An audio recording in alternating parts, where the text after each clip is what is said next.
पहले आप एक मर्तबा लोरन का दौरा करो, ब्लैक चश्मा उतार कर।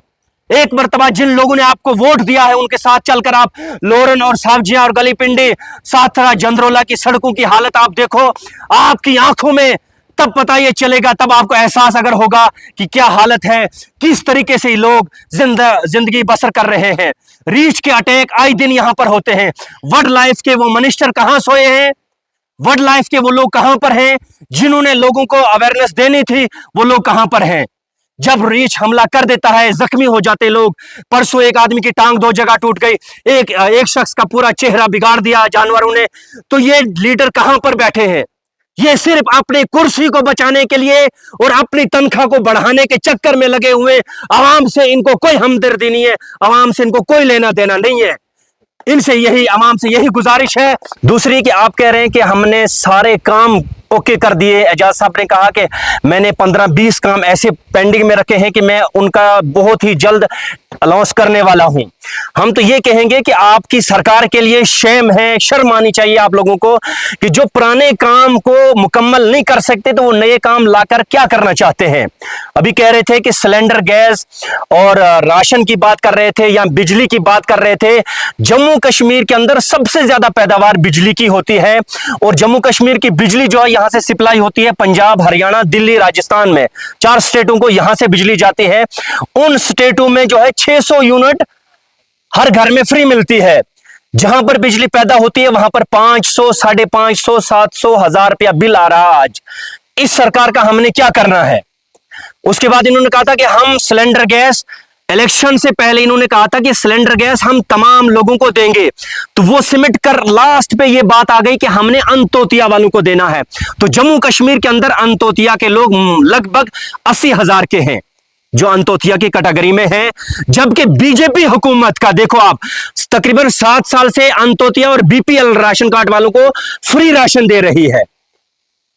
उसके अलावा इन्होंने कहा था कि सिलेंडर गैस की तो कहानी खत्म करो, वो नेपाल से कब गाड़ी इनकी जाएगी, कब गाड़ी वहां से भरकर फिर वो सिलेंडर लाकर यहां नेशनल कॉन्फ्रेंस वाले तकसीम करेंगे।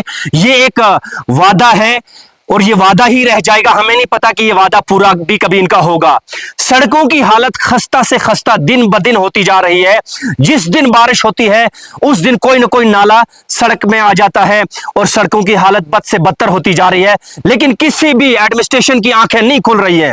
मंडी से लोरन और सावजिया, सलोनिया, फतेहपुर, गली पिंडी, इन सड़कों की हालत आप देखें तो एमएलए साहब को तो शर्म आनी चाहिए कि वो डेली अगर प्रेस कॉन्फ्रेंस करके डेली जो है वो दूसरी पार्टियों पर तनकीद का निशाना करते हैं, डेली वो दूसरे लोगों को जलील करते हैं। वो अपोजिशन ना करे, वो ये ना करे, वो ना करे। हम तो ये कहते हैं कि एमएलए साहब पहले आप एक मर्तबा लोरन का दौरा करो, ब्लैक चश्मा उतार कर। एक मर्तबा जिन लोगों ने आपको वोट दिया है उनके साथ चलकर आप लोरन और सावजिया और गली पिंडी साथरा जंद्रोला की सड़कों की हालत आप देखो। आपकी आंखों में तब पता ये चलेगा, तब आपको एहसास अगर होगा कि क्या हालत है, किस तरीके से लोग जिंदगी बसर कर रहे हैं।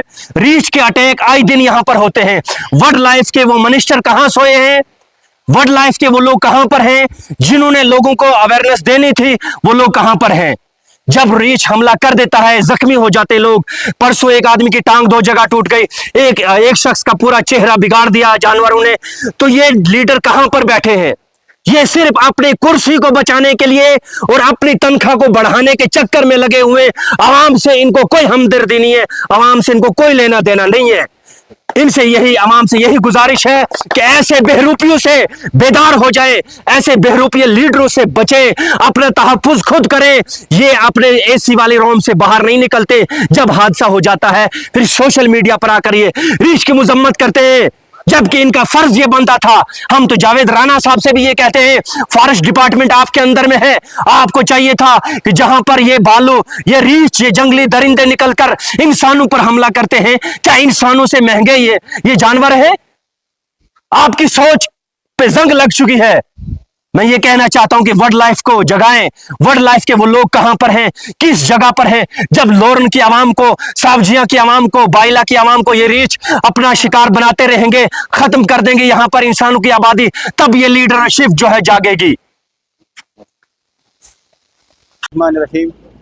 आज जो हमने ये प्रेस कॉन्फ्रेंस रखी है, 2 दिन पहले हमने एनसी की एक प्रेस कॉन्फ्रेंस सुनी है, मगर उसमें ये मैंने सुना कि एजाज साहब ने ये कहा कि कुछ चीज़ें जो है मैंने रखी हुई है, उनका अनाउंस करने वाला हूँ। ये अब उन्होंने मोदी साहब का एक डायलॉग सुना हुआ है, वो डायलॉग उन्होंने अपने हाथ में लिया है। अब आवाम बेवकूफ़ बनने वाली नहीं है। जितने भी इस वक्त पढ़े लिखे नौजवान हैं, इन्होंने कहा था कि इतनी लाख नौकरियां हम देंगे, मंशूर के अंदर है। मुझे लगा कि नौकरियां नहीं मिली, उनके हाथ में गहनती और बेलचा दिया गया है। ये जो रोड है मंडी सावजियाँ की, आपने देखा होगा सोशल मीडिया पे कि वो नौजवान जो पढ़े लिखे नौजवान हैं, उन्होंने चंदा इकट्ठा करके उस रोड, उन गड्ढों में जो है मलबा भरा। तो मैं कहता हूँ कि इन्होंने कहा कि इतने बड़े प्रोजेक्ट हमने तैयार किए हैं, इससे बेहतर है ये जो गरीब आवाम है, सावजियाँ की है, लोरन की है, हमें दिक्कत आती है जब कोई बीमार होता है तो मंडी ले जाने के लिए या पूंछ ले जाने के लिए आपको पता है कि रोड की क्या हालत है, तो उस पेशेंट की क्या हालत हो जाती है। एजाज साहब भी जानते हैं ये। अब सोशल मीडिया पे इन्होंने एक ट्रेंड बनाया कि भाई हमारा जो ये 3 करोड़ 4 करोड़ रुपए के जो रोडें हैं हमने लाई हैं। देखो ये जो बिल्कुल फ्रॉड है, ये मैं मानता नहीं हूँ। ये रोड जो है इस वक्त नौजवान भी देख रहे हैं, जो 100 साल से चल रही है, मंडी सावजियाँ की रोड है, इस पर कोई बात ही नहीं हो रही है। एजाज साहब ने यह भी कहा कि आज बारिशों का मौसम है, इसके बाद तो दिसंबर का बर्फ में आप डालेंगे यहाँ लोग, कब यहाँ लुक पड़ने वाली है। उस वक्त भी एजाज साहब ने हमारे साथ एक कमिटमेंट यहाँ कुछ नौजवानों के साथ किया था कि 2 दिन के अंदर अंदर यहाँ लुक पड़ने वाली है। ये बिल्कुल फ्रॉड है। अलबत्ता इनके मिनिस्टर साहब ने भी ये हमें बात का जहन में दिलवाई कि हमारे पास इस वक्त कुछ भी नहीं है, ये इस वक्त डबल इंजन सरकार चल रही है। तो एजाज साहब कहाँ से प्रोजेक्ट ला रहे हैं? मैं उनसे पूछना चाहूंगा कि ये जो आपकी सरकार है, ये सावजिया में है या मंडी में है, कहाँ पे बनी हुई है? ये प्रोजेक्ट आपने कहाँ से लाए? अभी तक तो हमने ग्राउंड पे कुछ नहीं देखा है। मेरी गुजारिश है कि एडमिनिस्ट्रेशन से भी, खासकर लोरन के अंदर इस वक्त रीच का बहुत खतरनाक माहौल है, कि उस पर तवज्जो दी जाए। जो इस वक्त हमने देखा भी है कि 3-4 नौजवान इस वक्त भी जान गंवा बैठे हैं रीच के मामले में। आज तक एडमिनिस्ट्रेशन ने भी उस पर कोई तवज्जो नहीं दी। मेरी गुजारिश है कि उस पर भी कार्रवाई की जाए। यहाँ जो है अवाम के बीच एक दहशत फैला हुआ है। रीच ने जो है बहुत दहशत फैलाया हुआ, नौजवान बच्चों में वो स्कूल जाने के लिए परेशान है। मैं ज़िला इंतज़ामिया तक भी मैसेज पहुंचाना चाहता हूं और यूटी इंतज़ामिया तक भी मैसेज पहुंचाना चाहता हूं कि इस पर फिल फोर कार्रवाई की जाए और वाइल्ड लाइफ वालों को जगाया जाए। ये तो मुझे लग रहा है कहीं ना कहीं एमएलए साहब के रिश्तेदार भी हो सकते हैं ये रीच, क्योंकि वो चुपचाप बैठे हुए हैं इस मसले पे। मैंने कहीं नहीं देखी उनकी प्रेस कॉन्फ्रेंस इस मसले पर, कहीं ना कहीं वो रिश्तेदारी में आते।